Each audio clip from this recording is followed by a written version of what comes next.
Olá, galera do Clube de Leitura Pojuca! Estou muito animada em fazer parte desse momento com vocês. Era para eu estar aqui ao vivo em uma chamada, mas não consegui participar dessa forma porque ontem foi o casamento da minha irmã mais nova e acabou que a agenda não conciliou com o encontro de vocês, mas quero dizer que estou gravando esse vídeo primeiro para agradecer.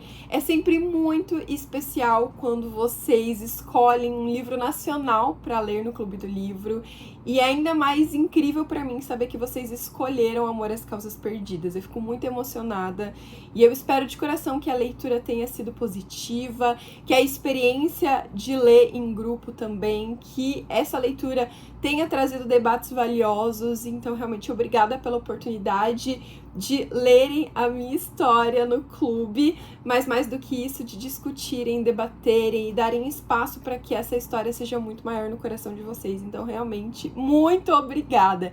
E eu resolvi gravar um vídeo falando algumas curiosidades sobre essa trama, caso vocês não saibam. Então, primeiro, esse é o meu primeiro romance contemporâneo. Eu, antes de Amor às Causas Perdidas, só tinha escrito romances de época.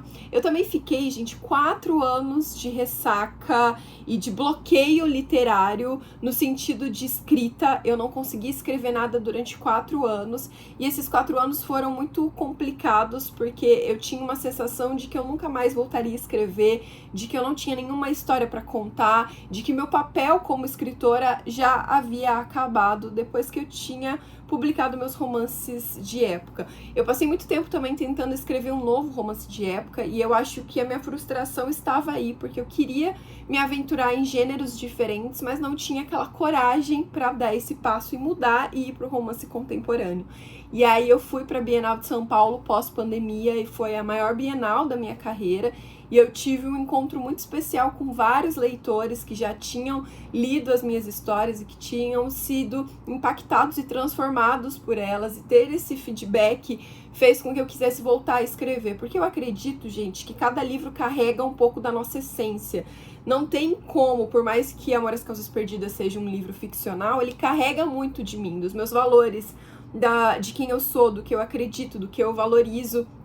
Então, é um derramamento, né? Todo autor que escreve com o coração, ele se derrama naquelas páginas. Ele escreve sobre coisas que ele acredita ou sobre finais felizes que ele gostaria de trazer para a vida real. Pelo menos é assim com os meus livros. Então, quando eu saí dessa Bienal de São Paulo, eu saí decidida a dar mais uma chance para a escrita e a tentar descobrir o que eu realmente queria escrever, o que era valioso para mim.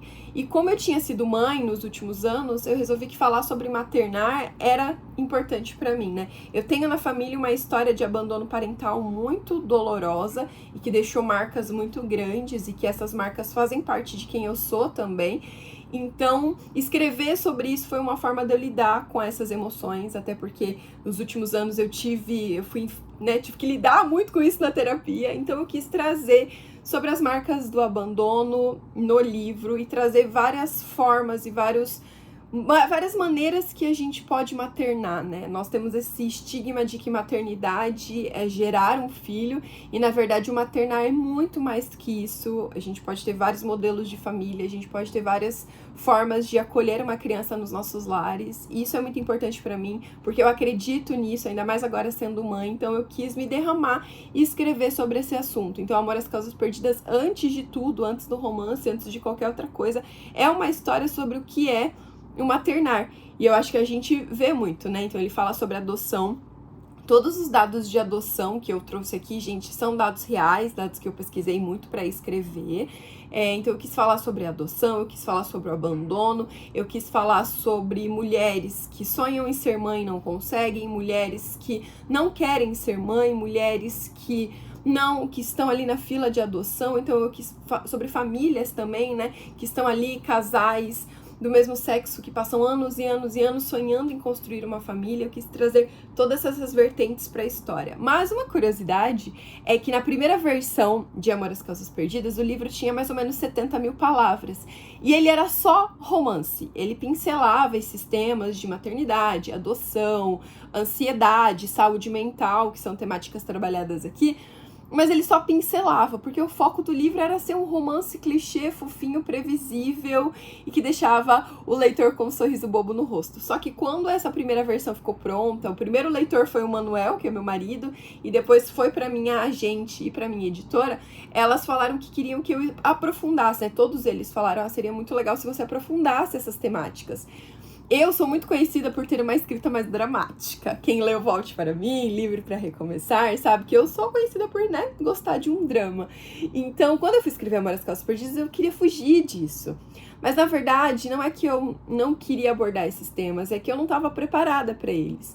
E aí, quando o livro ficou pronto, essa primeira versão, e eu fui meio que instigada a me aprofundar nas temáticas e deixar o livro mais profundo emocionalmente, eu tive que enfrentar muitos dos meus próprios medos, das minhas próprias inseguranças. Então, minhas próprias inseguranças com relação a ser mãe, as minhas próprias inseguranças com relação às gerações anteriores a mim, os meus próprios problemas com ansiedade, afinal, assim como o Theo, eu tenho ansiedade, terror noturno, então eu tive que trazer todas as coisas que são muito difíceis pra mim aqui nessa história. E de 70 mil palavras de um romance divertidinho, clichê, que tem aqui nessa história, o livro virou um livro com 100 mil palavras. Então eu brinco que ele tem 70% de romance fofinho, clichê e 30% de dramalhão. O que vocês acharam da porcentagem drama e romance aí? Tá mais ou menos isso ou vocês acharam que tem mais drama do que romance? Depois eu quero saber.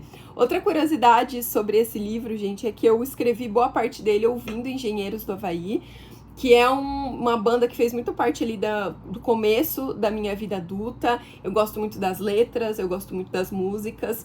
E ouvindo Engenheiros do Havaí, eu trouxe muito isso pra história. Então a gente tem citação de Engenheiros do Havaí aqui. E até Amor às Calças Perdidas é uma referência à música Dom Quixote, do Engenheiros do Havaí. Se vocês não sabem, esse livro também tem uma playlist, então eu recomendo vocês ouvirem, que as músicas aqui, todas elas, fazem muito sentido para essa história. Outra curiosidade sobre esse livro é que ele se passa em Curitiba, porque eu sou de Maringá, né, aqui no Paraná, e eu queria muito trazer uma realidade do sul do Brasil que a gente não conhece. A gente conhece muito o sul do Brasil quando a gente pensa em Santa Catarina e Rio Grande do Sul, né, frio e tudo mais, mas o Paraná, ele tem um jeitinho muito específico de ser sul, ainda mais Maringá, que tá muito perto do norte do Paraná, então a gente tem uma realidade diferente, e eu quis muito trazer o Paraná nessa história, por isso que eu falo sobre Morretes, por isso que eu falo sobre o Pinhão, por isso que eu falo sobre Baião de Dois, eu falo sobre uma realidade muito nossa, e eu quis que isso transbordasse das páginas. A parte da medicina também foi uma parte muito difícil de trazer aqui, né? O Theo ser médico, ter ansiedade, mas também eu tive pessoas ao redor que são médicas que me ajudaram nesse processo, que me ajudaram a entender mais sobre a realidade de ser um residente. Então tudo que tá aqui, gente, foi muito pesquisado, foi muito embasado, mas é uma ficção, então é o meu olhar sobre as coisas. Eu nunca quis que o livro fosse um relato fiel, mas que ele trouxesse elementos reais, então eu tentei muito equilibrar isso.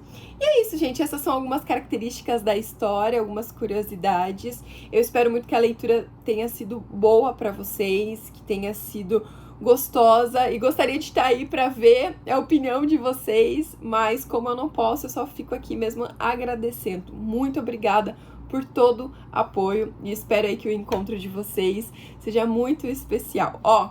Um super beijo e até mais. Espero que no próximo encontro, quem sabe, a gente consiga aí se encontrar, eu consiga participar com vocês de outra forma. Obrigada de novo por darem chance para essa história aqui. E até mais. Tchau!